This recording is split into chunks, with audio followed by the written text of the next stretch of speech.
Ikaw may relationship ka ba? Wala po. Nagka-boyfriend ka na? Yes po. Nakailang boyfriend ka na? Isa pa lang po, meme. Oh. Hanggang ngayon? Bata pa kasi ito, Hindi 18 po. pa lang. Nung ano, 18 ka pa lang ba? Yes po. Ano mga pinagdaanan mo? Ang bata nito nakakaingit. Bata pa, oh. well, actually po, this is my opportunity po na ipakita sa TV na actually yung mother ko is hindi ko pa nakita siya in a span of 13 years. December 13, yun actually. And until now, di pa rin po kami nagkikita. And hopefully, sana magkita na po kami. And yun po. Paano kayo magkikita kung nandito ka?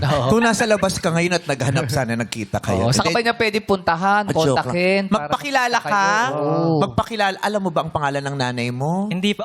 Yes po, yes po. Ah. Kilala ko po. Hinanap mo ba siya sa Facebook o sa NSO o ano? May communications po kami dati. Pero ano po, yun po, hindi ko po alam kung ano po yung dahilan or what, na hindi pa rin kami nagkikita until now. Kasi sabi ko Nahinto na lang yung komunikasyon bigla. yes po, parang ganun po. Alam mo yung number niya. Alam ko po. Tinatawagan mo. Tinatawag. Hindi sumasagot. Sumasagot naman po. Nagkakamustahan po kami. O kala ko nahinto ang Oh. communication niya. I mean, nahinto po yung communication dati. Tapos, bumalik po ngayon kasi nagkakamustahan na po kami ngayon ng mama ko. Oh, yun naman pa nagkakausap ng Bumabalik pala na pala eh. Oo. Anong I mean- gusto mo mangyari ngayon? Gusto Gusto mong manawagan sa kanya on television na magpakita na siya sa personal, ganun ba? Yes po. Yun. Baka nagkakausap pero di sila nagkikita. Yan. Hindi mo pa sinasabi sa phone yan, kailan pa tayo magkikita? Sinasabi ko po. Ano Oh, ano sinasagot sabi niya? niya? Ano po, just wait. Ano po, just wait Ang another baho nun nung huling inano mo. Hindi, joke lang, pinapatawa lang kita. Ano po? Sabi niya, antay lang. Yes daw po. Mag-wait lang daw po kasi may perfect time daw po para magkita kami. Ganun. Pero ngayon, you wanna take this chance to talk to her? Yes po. Sige. Go. Ma, gusto ko lang sabihin sa'yo. Ano ba yung pangit ko sa camera?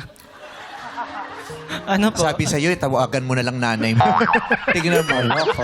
Na-realize mo pang mali yung decision. Hindi. Nung nakita mo yung kasi sarili yan mo sa eh. monitor, sana pala tinext ko na lang kanina. Talagang kino-close up ni Direk para... Oo, para mas makita ka ng nanay mo. Oh, di ba? Trinay namin seryosohin ka, ikaw din, di mo rin kinagad. Ande, sige. Go. Sige, pwede kang maging seryoso this time. Ano po? So yun ma, kahit di tayo nakikita, mahal na mahal kita and patuloy pa rin ako sa agos ng buhay hanggang sa makarating ako sa final destination na magkikita rin tayo and gusto ko rin mayakap ka in person. Yun lang naman yung hiling ko. Yun lang po. Ba't taga-saan ba yung nanay mo? Kabilang barangay lang. Ay, Baka malapit kasi... naman pala. Eh, baka hulubog din Tapos naman bumagsak yung poste, hindi nakakasagot kasi... kasi ulang signal. Oo. Okay tayo. Nasarado natin yung story. Sarado. Maayos naman pala eh. Let me give you a Yun, hug. oo. I'll be your mother for now. Yan. Mainit ka. Patay. Sabi ko naman sa'yo, magpahilot ka. Thank you, meme. Tawagan mo lang. Huwag kang mapapagod na tawagan siya na Oo. tawagan. I-text siya ng i-text, di ba? Yes po. Kahit makulitan siya, okay lang, di ba? Ilabas mo. Kung gusto mong ilabas ang pagmamahal mo sa kanya, ilabas mo. Maraming bata na hindi nakakapaglabas ng pagmamahal. Yes. Kung ikaw, hindi kayo nagkikita pero nailalabas mo sa pamamagitan ng text at tawag, ituloy mo lang. Yes po, meme. Thank you so much po. Ito ba yung totoong mong pangalan? Cali Sergio Martinez? Carlo po talaga. Okay. Carlo. Naging ang- Kali na lang eh. Kasi po yung mama ko- Kali na lang ang pangalan mo ngayon. Yung Seryon, apelido mo talaga. Yes po. Si Sana mama. pinalit mo yung pangalan mo, yung Carlo naging Kali. Sana yung Seryon pinalitan mo rin ng ano? Ng alin? Ano ba? Serye. Kali Serye. Kasi Itbulaga ka suman. Oo. Mas maganda Oh, i-interviewin ka ni Maine doon. Ito ating bagong Kali Serye.